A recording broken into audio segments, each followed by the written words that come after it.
Salut à tous, alors ravi de vous trouver pour ce premier podcast. Alors pour vous faire simple, on va parler d'entrepreneuriat, de mindset, d'actualité et plein d'autres choses. J'ai plein de sujets sur lesquels j'ai envie de parler et de débattre avec vous.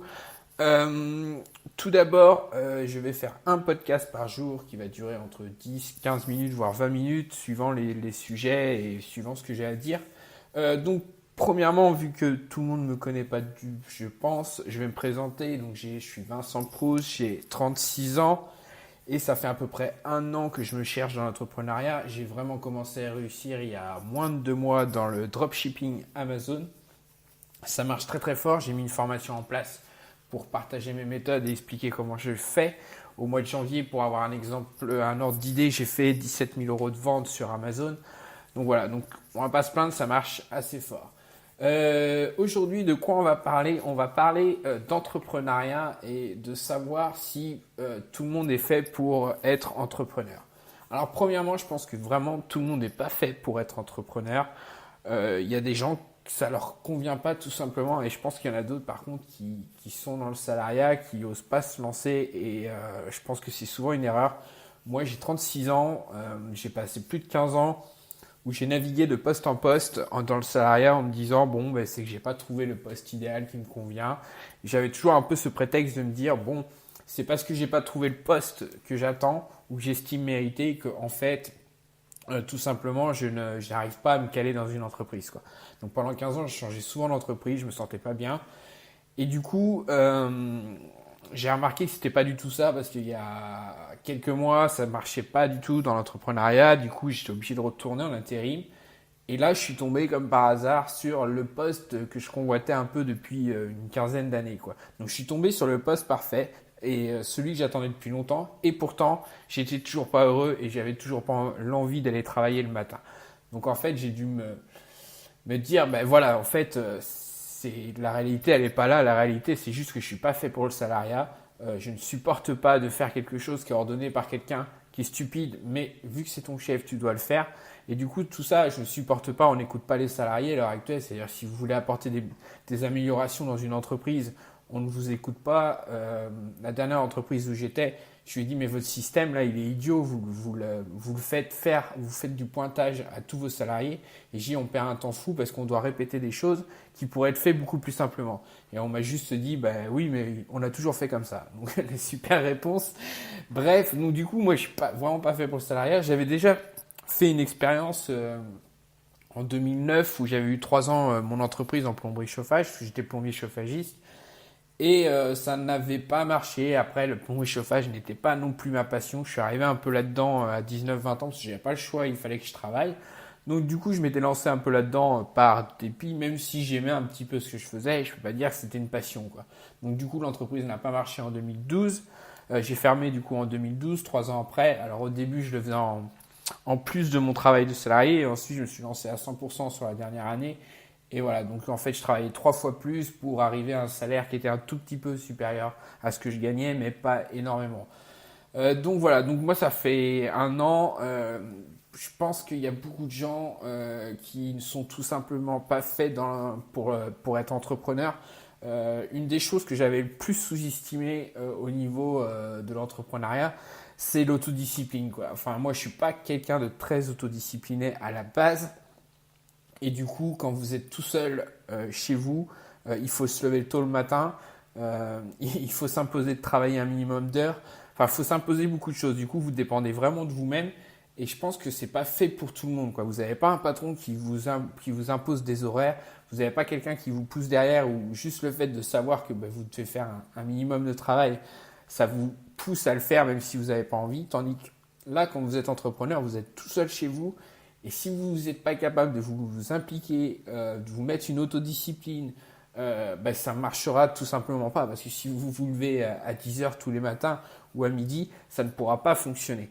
Donc c'est hyper important de savoir, de comprendre avant d'être entrepreneur, que tout simplement il faut avoir une rigueur, une autodiscipline, tous les jours, quoi. Alors après, au début, quand vous allez vous lancer dans l'entrepreneuriat, peut-être pas que vous allez vous lancer directement dans un domaine qui vous passionne ou parce que tout simplement parce que vous ne savez pas ou parce que vous n'avez pas encore trouvé ce qui vous correspond.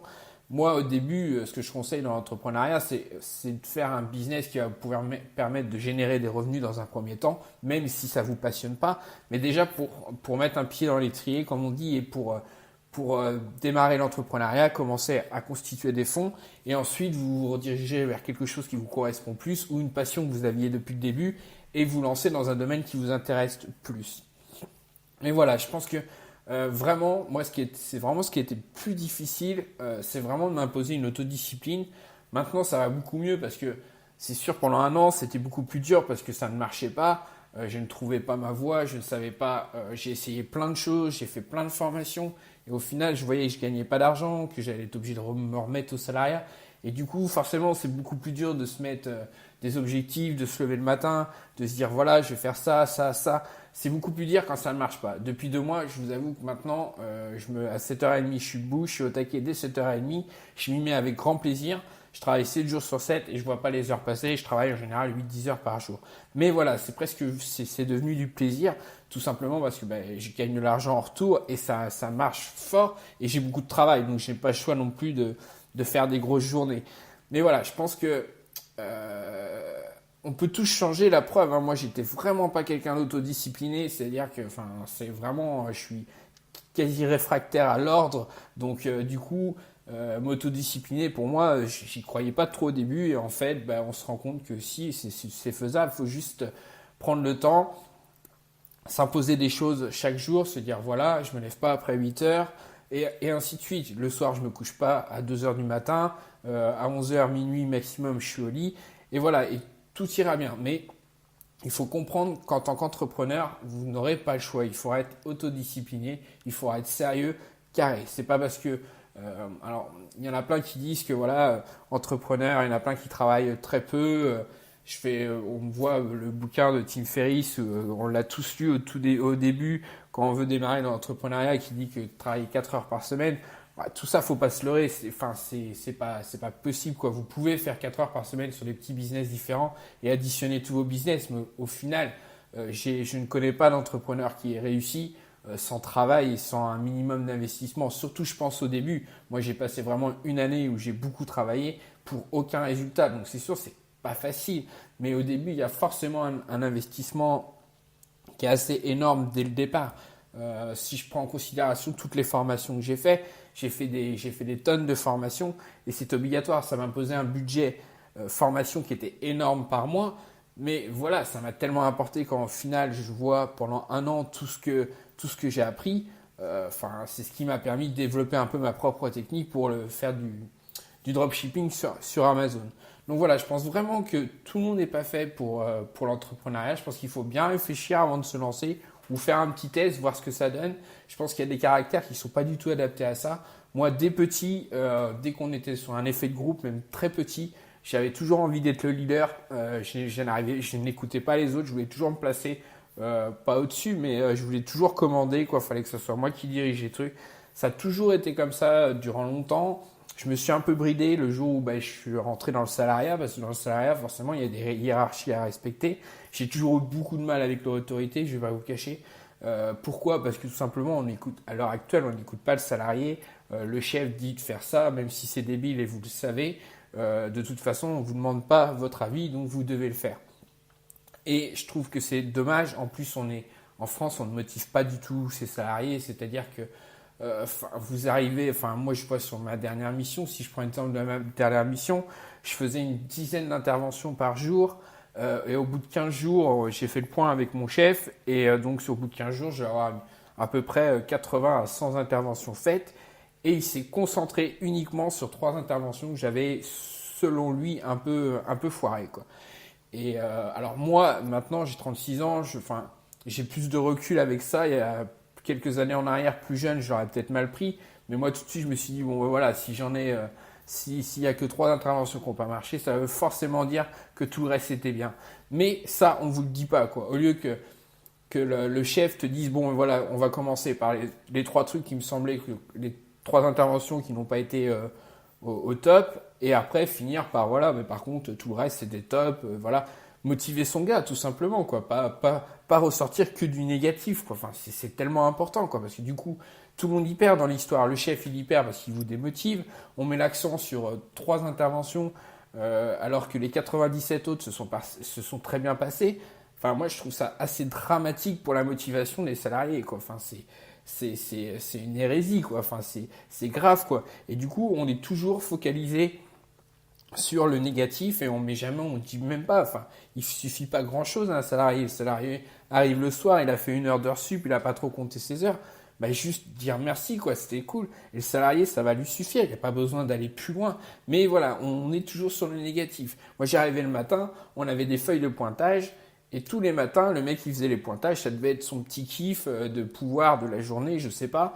J'étais à peine arrivé, il m'a pas serré la main, il dit ah oui, ça tu l'as mal fait, ça. Et tous les matins, il y avait un truc qui allait pas, quoi, parce que leur fiche de pointage c'est très compliqué. Je venais juste d'arriver dans l'entreprise, donc j'avais pas tout compris.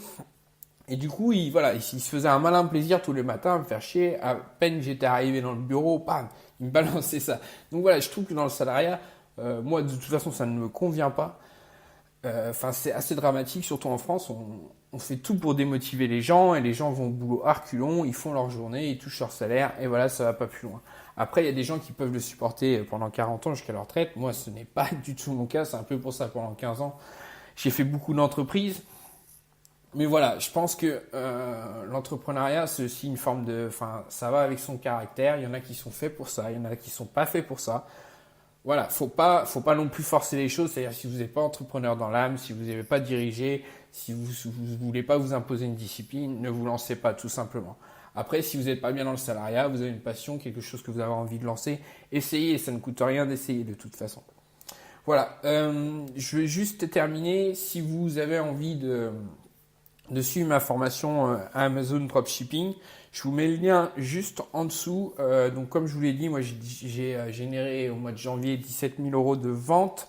Donc voilà, je mets le lien juste en dessous qui vous présente la formation.